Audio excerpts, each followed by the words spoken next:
1807 წლის ზამთარში, როდესაც ნაპოლეონის არმია პორტუგალიას გადაუვლიდა, სამეფო კარმა ატლანტის ოკეანე გადაკვეთა და ბრაზილიაში გაიქცა. პორტუგალიის მონარქიისთვის ეს დამამცირებელი უკანდახევა იყო, მაგრამ ერთი ამბიციური პრინცესისთვის ეს ცხოვრებაში ერთხელ მოსული შესაძლებლობა აღმოჩნდა. კრიტიკოსების მიერ მონსტრად შერაცხული, გარეგნობის გამო დაცინული და მისი დაუღალავი ამბიციების გამო საშიშად მიჩნეული, კარლოტა ჟოაკინა ევროპის ისტორიაში ერთ-ერთ ყველაზე სახელგატეხილ და საძუველ დედოფლად იქცა. კარლოტა ჟოაკინა ესპანეთიდან დაიბადა 1775 წლის 25 აპრილს და იყო ესპანეთის მომავალი მეფის კარლოს მეოთხის უფროსი გადარჩენილი შვილი, რომელიც ტახტზე ავიდა 1788 წელს. მანამდე დაბადებული ვაჟი კარლოსი, კარლოტას დაბადებამდე გარდაიცვალა. მიუხედავად იმისა, რომ მისი დედა მარია ლუისა პარმელი კარლოტას დაბადებისას ჯერ კიდევ საკმაოდ ახალგაზრდა იყო, მომდევნო წლებმა ოჯახში ტრაგედიების სერია მოიტანა.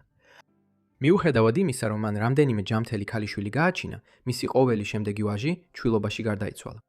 ამან მემკვიდრეობასთან დაკავშირებული შეშფოთება გამოიწვია და იმას ნიშნავდა, რომ კარლოტა ბავშვობის დიდი ნაწილის განმავლობაში ტახტის მემკვიდრედ ითვლებოდა. ბოლოს 1784 წელს, როცა კარლოტა 9 წლის იყო, დაიბადა ჯამთელი ვაჟი, სახელად ფერდინანდი. შესაძლოა სწორედ მემკვიდრეობის ხაზში საკუთარი ადგილის გაცნობიერებამ ბავშვობის ადრეულ წლებში გააღვიძა კარლოტაში ძალაუფლების წყურვილი, რამაც მისი შემდგომი ცხოვრება განსაზღვრა, როგორც მალე ვიხილოთ. გაზრდისას კარლოტა მიიღო მკაცრი განათლება რომაულ კათოლიკე მასწავლებლებისგან, რომლებიც ყურადღებას ამახვილებდნენ იმ საგნებზე, რომლებიც სამეფო ქალისთვის მიიჩნეოდა შესაფერისად.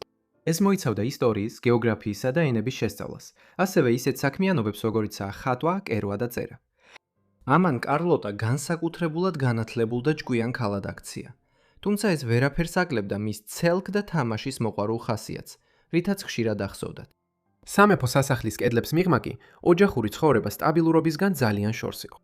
კარლოტას დედა სამეფო კარზე დომინანტური ფიგურა იყო და არსებობდა ჭორები, რომ მას რომანი ჰქონდა ესპანეთის მთავრობის მეთაურთან, მანუელ გოდოისთან. ამან ის ესპანურ საზოგადოებაში გაკიცხულ ფიგურად აქცია და კარლოტას ცუდი რეპუტაციის ნაწილი მოგვიანებით გარკვეულწილად იმითაც იყო განპირობებული, რომ მას დედის მსგავსად აფასებდნენ. ამ დისფუნქციური კარის გარდა, ესპანეთი ძალაუფლების თვალსაზრისითაც სწრაფად დაეცა მე-17 საუკუნის შუა პერიოდიდან.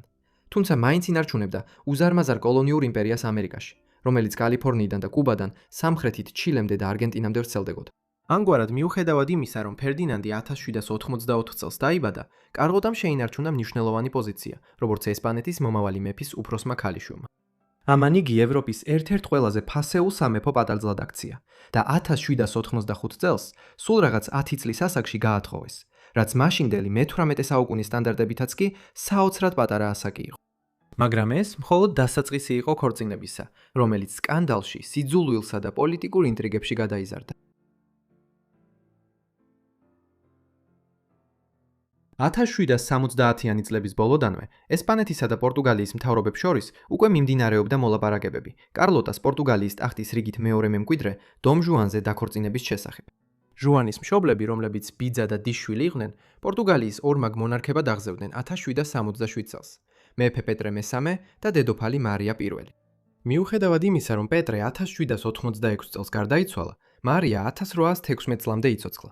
ამიტომ კარლოტას ცხოვრებაზე დიდ გავლენას მოახდენდა დედამთილთან, პორტუგალიის პირველ დედოფალთან, რომელიც საკუთარი უფლებით მეფობდა მისი ურთიერთობა. შეთანხმება, რომლის მიხედვითაც კარლოტა დომ ჟუანზე დაქორწინდებოდა, 1785 წელს დაიდო და იმავე წლის მაისში, მისი მეათე დაბადების დღის შემდეგ რამდენიმე კვირაში, წარმომადგენლობითი ქორწილი გაიმართა. ამასობაში ჟუანი 18 წლის იყო. კარლოტას პატარა ასაკის გამო შეთანხმდნენ, რომ ქორწინება 1790 წლამდე სისრულეში არ მოვიდოდა, როცა მას საკმარისად დიდად ჩათვლიდნენ, რომ შვილი გაეჩინა. თუმცა მხოლოდ რამდენიმე დღის შემდეგ, წარმომადგენლობითი ქორწილის შემდეგ, 10 წლის პრინცესა ესპანური ამალით ლისაბონში გაგზავნეს. ოჯახი კი უკან დატოვა, წლები ადრე ვიდრე ქორწინება რეალურად დაიწყებოდა. შესაბამისად, ის პორტუგალიის კარზე იმყოფებოდა, როდესაც სამეფოს პოლიტიკა 1788 წელს შეიცვალა. იმავე წლის 11 სექტემბერს მისი ქმრის ძმა, ტახტის მემკვიდრე დომ ჟოზე, ჩუტყვავილით გარდაიცვალა, რის შედეგადაც კარლოტას ქმარი ახალი მემკვიდრე გახდა. გარდა ამისა, დედოფალ მარია სიცოცხლის ბოლო წლებში დეპრესიით იტანჯებოდა და 1792 წელს გიჟადაც კი გამოაცხადეს. ეს ნიშნავდა, რომ იოანეს რეგენტის და ფაქტობრივი მონარქის მოვალეობა ჯერ კიდევ 1790-იან წლებში უნდა შეესრულებინა, რის გამოც კარლოტა ახალგაზრდობიდანვე ერთგვარ არაოფიციალურ დედოფალ კონსორტად ითვლებოდა. მათი ამაღლებული სტატუსის აღსანიშნავად, იოანეს და კარლოტას ბრაზილიის პრინცისა და პრინცესას ტიტულები ჰქონდათ. 1790-იან და 1800-იან წლებში, როდესაც კარლოტა პორტუგალიის კარზე უფრო და უფრო მნიშვნელოვანი ფიგურა გახდა, ის დაცინვისა და სიძულვილის ობიექტად იქცა, როგორც სასახლის წრეებში, ასევე პორტუგალიის ფართო საზოგადოებაში. მას აღიქვამდნენ როგორც ქალს, რომელიც ძალაუფლებისკენ ისწრაფოდა და გარშემო არსებული კონსერვატიული სასახლის კულტურა არ ესმოდა. ის გაიზარდა ბევრად უფრო მდიდრულ ესპანურ კარზე და უჭირდა შეგუება პორტუგალიის ღრმად რელიგიურ და მკაცრ სამეფო კულტურას. მისმა გულახდილმა ხასიათმა, პოლიტიკაში ჩართულობამ და სამეფო ქალებისთვის უჩვეულო საჯარო ქცევამ ჭორები და ბოროტიხმები გააჩინა. ეს ყველაფერი კიდევ უფრო გაამძაფრა ესპანელების მიმართ გავრცელებულმა ქსენოფობიამ. მიუხედავად იმისა, რომ მის ქცევას მკაცრად აკრიტიკებდნენ, გარეგნობისთვის კიდევ უფრო სასტიკად ესხმოდნენ თავს. ლისბონში ყოფნისას ფრაგმა მწერალმა ლორ ჟიუნომ აბრანტესის ჰერცოგინიამ დატოვა ერთ-ერთი ყველაზე მწარე აღწერა კარლოტაზე და დაწერა. მისი სიმახინჯე, ბინძური და აჩეჩილი თმა, ძალიან წვრილი და მეწამული ტუჩები, რომლებსაც სქელი ულვაში ამშვენებდა. კბილები კი პანის ფლეიტასავით უთანასწორო. ვერ ვარწმუნებდი თავს, რომ ის ქალი იყო. თუმცა იმ დროს არსებული ფაქტები სრულიად საპირისპიროს ამტკიცებდა. ჰერცოგინიის ქმარი ჟან ანდრე ჟიუნო ამავე გრძნობებს იზიარებდა პორტუგალიის კარზე ჩასვლის შემდეგ და როგორც ამბობენ, წამოიძახა. ღმერთო ჩემო, რა უშნოა ის? ღმერთო ჩემო, რა უშნოა პრინცესა? რა უშნონი არიან ყველა? და ასეთი მწარე შენიშვნები მხოლოდ ფრანგი დამკვირვებლებისგან არ მოდიოდა. თანამედროვე აღწერებში კარლოტა ხშირად მოკლე აღნაგობის, ყვავილის ნაწიბურებით დაფარული სახით, გამოკვეთილი არწივის ცხვირითა და ბურბონებისთვის დამახასიათებელი, წინწაწეული ქვედაყბით იყო დახასიათებული, ხოლო ზოგიერთი ავტორი მის ოდნავ მოხრილ პოზასაც აღნიშნავდა. ბევრი თვალსაზრისით ის იყო 18 საუკუნის სასახლის სილამაზის იდეალების ანტითეზა. ერთმა განსაკუთრებით სასტიკმა მოგვიანო აღწერამ კი განაცხადა, რომ მას ჰქონდა ციტირებით ყველაზე უცნაურად ურჩხული თავი, რაც კი ოდესმე დედამიწაზე დადიოდა. მისი საჯარო იმიჯი მხოლოდ ერთ-ერთი წყარო იყო უბედურებისა. კულისებს მიღმა კარლოტას ქორწინებაც უბედური იქნებოდა. მათ პირველი შვილი 1793 წელს შეეძინათ, ქალიშვილის სახელად მარია ტერეზა. შემდეგი 13 წლის განმავლობაში კიდევ 8 შვილი შეეძინათ, რომელთაგან მხოლოდ ერთმა, ფრანცისკო ანტონიომ, ბავშვობაში გარდაიცვალა. მიუხედავად ქორწინებაში მზარდი დაძაბულობისა, კარლოტა ცნობილია, რომ ყურადღებას აქცევდა თავისი შვილების ჯანმრთელობასა და კეთილდღეობას. თუმცა დედის როლიც კი სკანდალით იყო გარშემორტყმული, რადგან მუდმივი სასახლის ჭორები ამტკიცებდა, რომ მისი ყველა შვილის მამა იოანე არ იყო, განსაკუთრებით ეჯვი მის შვილ მიგელზე იყო. ეს მტკიცებები არასოდეს დადასტურებულა, მაგრამ მათ კიდევ უფრო გაამძაფრეს ჭორებისა და მტრულობის ატმოსფერო, რომელიც მას მთელი წლის ცხოვრების განმავლობაში თანსდევდა. მიუხედავად ამისა, ქორწინებას პრობლემები ჰქონდა იოანეს სითბოს ნაკლებობის გამო და კიდევ უფრო მეტად მისი სულ უფრო არასტაბილური ქცევის გამო. იგი ცხოვრობდა ეპოქაში, როდესაც განმანათლებლობისა და საფრანგეთის რევოლუციის იდეები მთელ ევროპაში ვრცელდებოდა და მას განუვითარდა აკვიატებული შიში, რომ რევოლუცია პორტუგალიასაც მიაღწევდა. სასახლის ჭორებიც კი ამტკიცებდნენ, რომ იგი ღამით ნახევრად ბოდვაში სასახლის დერეფნებში დაეხეტებოდა. 1800-იანი წლების დასაწყისისთვის სამეფოს მეფო ქორწინება ღია პოლიტიკურ ომად გადაიზარდა. 1805 წელს, როცა კარლოტა უკვე 30 წლის იყო, მან შეთქმულება მოაწყო ძალაუფლების ჩამოსართმევად თავისი ქმრისგან, პრინც რეგენტისგან, გეგმავდა მისი დაპატიტიმრებას და მმართველობისათვის უარბისად გამოცხადებას, ზუსტად ისე, როგორც ეს მის დედას დაემართა. თუმცა შეთქმულება გამოავლინეს და მისი თანამზრახველები დააპატიმრეს. კარლოტა მხოლოდ იმიტომ გადაურჩა პატიმრობას, რომ ჯონმა უარი თქვა სკანდალის საჯაროდ გამჟღავნებაზე. ამის ნაცვლად მან გააძევა იგი კელუზისა და რამილიენის სასახლეებში, ხოლო თვითონ მაფრაში გადავიდა, რითაც ფაქტობრივად დაასრულა მათი ქორწინება. სწორედ ამ გადასახლებაში მიიღო მან სამარცხვინო მეტსახელი, კელუზის ჭირვეული ქალი.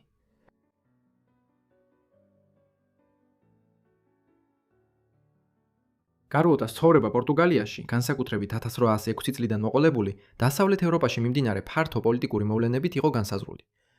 რამდენიმე წლის შემდეგ, რაც ჯონზე დაქორწინდა, 1799 წელს საფრანგეთის რევოლუცია დაიწყო.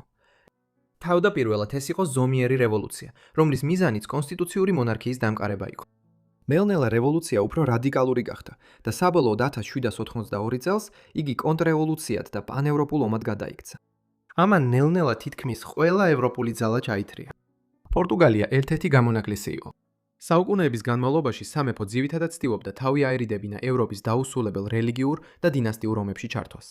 მეორე მხრივ მას ჰქონდა არამტკიცე კავშირი ინგლისთან, რომელიც სათავეს იღებდა ჯერ კიდევ 1660-იანი წლების დასაწყისიდან, როდესაც კატერინა ბრაგანზელი დაქორწინდა ინგლისის მეფე ჩარლზ მეორეზე. ეს ნიშნავდა, რომ პორტუგალია შეუერთდა პირველ კოალიციას საფრანგეთის წინააღმდეგ 1793 წელს, მაგრამ მას არასოდეს უთამაშია მნიშვნელოვანი როლი ფრანგული რევოლუციური ომების განმავლობაში, რომლებიც პერიოდულად მიმდინარეობდა მე-18 საუკუნის ბოლომდე. რაც პორტუგალიისთვის და კარლოტასთვის ყველაფერს ცვლიდა, იყო ნაპოლეონ ბონაპარტეს აღზევება და მისი მიერ კონტინენტური ევროპის დიდი ნაწილის დაპყრობა 1790-იანი წლების შუა პერიოდიდან 1800-იანი წლების შუა პერიოდამდე. 1807 წელს გერმანიისა და პოლონეთის დაპყრობის შემდეგ ნაპოლეონმა ისევ დასავლეთისკენ მიმართა, მზერა და პორტუგალიაში შეიჭრა. მიზნად ისახავდა იბერიის სამეფო ოჯახის თავისი იმპერიის შემადგენლობაში შეყვანას. მაგალითად, მან თავის ერთ-ერთ ძმას ჟოზეფს ესპანეთის მეფობა მიანიჭა 1808 წელს.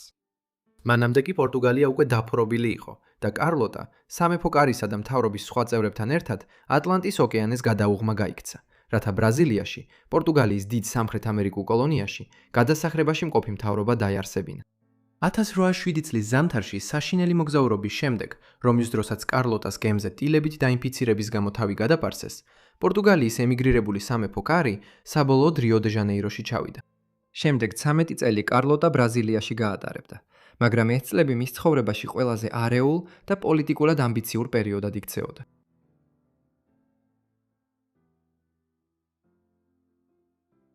სამხრეთ ამერიკაში კარლოტას მმართველობის ამბიციები ნამდვილად გამოიკვეთა. მაშინ, როცა მისი დედამთილი პორტუგალიისა და მისი კოლონიური იმპერიის ნომინალურ მმართველად რჩებოდა, სამხრეთ ამერიკაში განვითარებულმა მოვლენებმა კარლოტას თავისი გავლენის გაფართოების შესაძლებლობა მისცა. დამოუკიდებლობის ომები დაიწყო ესპანეთის კოლონიებში მე-19 საუკუნის ბოლოს, მას შემდეგ რაც საფრანგეთმა თავად ესპანეთი დაიპყრო ევროპაში. რიო-დე-ლა-პლატას ვიცე-სამეფოს ერთმა ფრაქციამ კარლოტას რეგენტად დანიშნვაც კი შესთავაზა, რაც ისტორიაში კარლოტიზმის სახელით გახდა ცნობილი. ეს აზრიანი იყო თუ გავითვალისწინებთ, რომ კარლოტა ესპანეთის მეფე კარლოს მეოთხის ქალიშვილი იყო. ამ გეგმას მხარი დაუჭირა ბრიტანეთის ადმირალმა სერ სიდნი სმითმა, მაგრამ მას წინააღმდეგობა გაუწიეს მისმა ქმარმა, პორტუგალიის ემიგრაციაში მყოფ მთავრობამ, ესპანელმა ოფიციალურმა პირებმა და ბევრმა ადგილობრივმა ელიტამ. კარლოტამ ასევე თავადვე შეამცირა თავისი შანსები, რადგან დაჟინებით მოითხოვდა აბსოლუტური მონარქის ძალაუფლების განხორციელებას, მაშინ როცა მისი ბევრი მხარდამჭერი მას კონსტიტუციურ, მხოლოდ სახელობით მმართველად არ იქვამდა. მოძრაობა თანდათან დაიშალა, ხოლო ლათინური ამერიკის დამოუკიდებლობის ომების შემდეგ რიო-დე-ლა-პლატას გაერთიანებული პროვინციები საბოლოოდ არგენტინის რესპუბლიკად ჩამოყალიბდა. კარლოტას ბრაზილიაში ყოფნა სხვა მხრივად საკამათო იყო. ის ხალხს ზიზღით უყურებდა, ბევრს სვამდა და ამბობდნენ, რომ მარიხუანას ჩაისაც სვამდა. ასევე მუდმივი ჭორების საგანი გახდა მისი რომანი ერთ ცნობილ ბრაზილიელ ბიზნესმენთან. თუმცა ამ სკანდალის ფონზე დადგა მომენტი, რომელსაც ის დიდი ხანი ელოდა. 1816 წლის 20 მარტს დედოფალი მარია პირველი 91 წლის ასაკში გარდაიცვალა. 40 წლის ასაკში კარლოტამ ბოლოს და ბოლოს მოიპოვა ტიტული, რომელსაც 10 წლეულები ელოდა და გახდა პორტუგალიის დედოფალი კონსორტი. მაგრამ მას შემდეგ, რაც ბოლოს და ბოლოს გვირგვინი მოიპოვა, მისი ყველაზე დიდი პოლიტიკური ბრძოლები ჯერ კიდევ წინ ელოდა.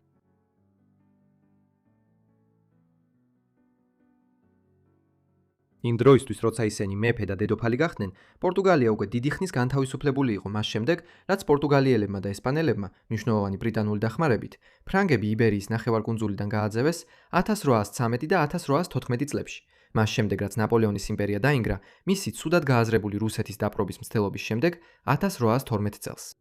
მიუხედავად ამისა, პორტუგალიის სამეფო კარი ნაპოლეონის საბოლოო დამარცხების შემდეგაც კი 1815 წლის ზაფხულში დაუყოვნებლივ არ დაბრუნებულა ლისაბონში. დაკოვნების მიზეზი იყო სერიოზული გაურკვევლობა იმასთან დაკავშირებით, თუ რა სახის სამეფო აღდგებოდა ნაპოლეონის ომებეონის ომების შემდეგ. ეს გაურკვევლობა საბოლოოდ პიკს მიაღწია 1820 წლის ლიბერალური რევოლუციის დროს, როდესაც სამხედრო აჯანყებამ მოითხოვა საკონსტიტუციო მონარქიის შექმნა და აიძულა სამეფო ოჯახი დაბრუნებულიყო პორტუგალიაში. 1821 წლის 26 აპრილს ისინი ბრაზილიიდან გაემგზავრნენ. პორტუ-სეგუროს ვისკონტის თქმით, მეფისა და სამეფო ოჯახის ემოციები ბრაზილიის დატოვებისას ყველა ცრემლებით გამოიხატა, გარდა დედოფლისა. კარლოტა, რომელსაც ბრაზილიაში ცხოვრება არასდროს მოსწონდა, ამბობენ, რომ გამგზავრებით გახარებული იყო. ერთ-ერთი ცნობილი ამბავი ამტკიცებს, რომ გემზე ასვლამდე მან ფეხსაცმელები და მტვერი ჩამოიფერთხა და განაცხადა: ამ მიწის მტვერსაც კი არ წავიღებ. პორტუგალიაში დაბრუნების შემდეგ ჟოომ 1822 წელს ქვეყნის პირველი კონსტიტუცია მიიღო. ის ცდილობდა პორტუგალიაში აბსოლუტიზმის დასრულებას, თუმცა მხოლოდ მინიმალური წარმატება ჰქონდა და 1823 წელს სწრაფადვე მიატოვეს. ამავე დროს ბრაზილია გამოყოფილი იქნა და 1822 წელს კარლოტას ვაჟის პედროს ხელმძღვანელობით დამოუკიდებელ ბრაზილიის იმპერიად იქცა, ვითაც პორტუგალიამ დააკარგა კოლონია, რომელზეც მთელი მე-18 საუკუნის განმავლობაში თავისი სიმდიდრე იყო დამოკიდებული.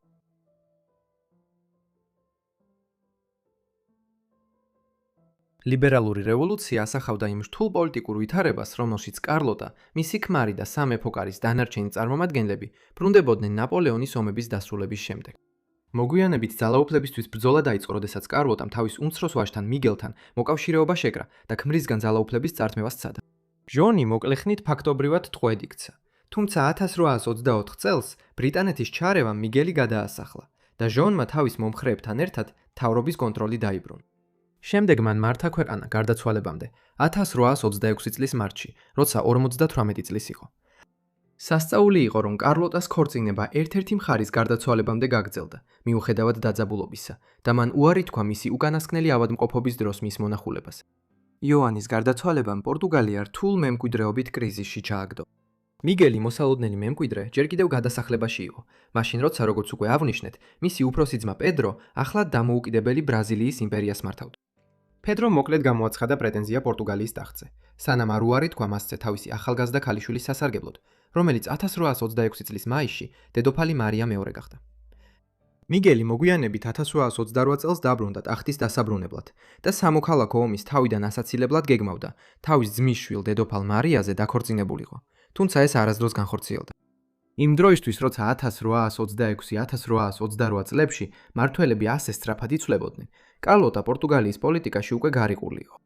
მიუხედავად იმისა, რომ მიგელს ადრე დედასთან ალიანსი ჰქონდა, 1828 წელს მეფედ გახდომის შემდეგ ის მას სამეფო კარზე აღარ დაუბრუნებია. ამის ნაცვლად, მან თავისი ბოლო წლები გაბრაზებულმა და სამეფო კარისგან დაშორებულმა გაატარა. ლისაბონის გარეთ, სოფლად ქელუზის სასახლეში ცხოვრობდა. ის გარდაიცვალა 1830 წლის 7 იანვარს, 54 წლის ასაკში. იმ დროისთვის უკვე ახალი სამოქალაქო ომი იყო დაწყებული, რომელიც საბოლოოდ 4 წლის შემდეგ დასრულდა და მიგელი ტახტიდან ჩამოაგდეს. მან თავისი დარჩენილი 32 წელი გადასახლებაში გაატარა, ხოლო დედოფალმა მარია მეორემ ტახტი 1834 წელს დაიბრუნა. კარლოტა თავდაპირველად სინტრაში დაკრძალეს, სანამ 1854 წელს მისგან დაშორებულ მეუღლესთან ბრაგანსას დინასტიის სამეფო პანთეონში, ლისაბონში, ხელახლა არ გადაასვენეს. მიუხედავად იმისა, რომ ყოველთვის უფრო დიდ ძალაუფლებაზე ოცნებობდა, კარლოტა ჟოაკინა თითქმის მთელი თავისი დასრული ცხოვრება მსოფლიოს ერთ-ერთი უდიდესი მონარქიის გულში გაატარა. პორტუგალიისა და მისი უზარმაზარი იმპერიის დედოფლად ან პრინცესა რეგენტად მსახურობდა, რომელიც ბრაზილიას, აფრიკასა და აზიას მოიცავდა. მისი მტრებისთვის ის იყო უშნო, ინტრიგანი, ძალაუფლების მოყვარე უცხოელი დედოფალი. სხვებისთვის კი ის იყო ჭკვიანი და მიზანდასახული ქალი, რომელმაც უარი თქვა იმ შეზღუდვების მიღებაზე, რომლებიც მისი ეპოქის სამეფო ქალებს ედოთ. შესაძლოა სიმართლე სადღაც შუაშია. ნებისმიერ შემთხვევაში, ის იბერიის ისტორიაში ერთ-ერთ ყველაზე საინტერესო და სადაო დედოფლად რჩება. დიდი მადლობა ყველას, რომ უყურეთ ამ ვიდეოს ესპანეთის კარლოტა ხოაკინაზე. იმედი მაქვს თქვენთვის საინტერესო იყო. მომწერეთ კომენტარებში, რას ფიქრობთ მის ცხოვრებაზე. თუ გსურთ მეტი ინფორმაცია სამეფო ოჯახებზე, ან ესპანეთისა და პორტუგალიის სამეფოებზე, ასევე მომწერეთ კომენტარებში. იმედი მაქვს, რომ გამოწერილი გაქვთ ჩემი არხი, რათა ყველა ვიდეოს ნახვა შეძლოთ, როგორც კი ავტორთა.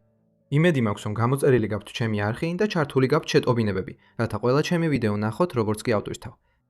ეს იყო ყველაფერი ჩემგან, ასე რომ მომავალ გადაცემაში Forgotten Lives ისევ გნახავთ.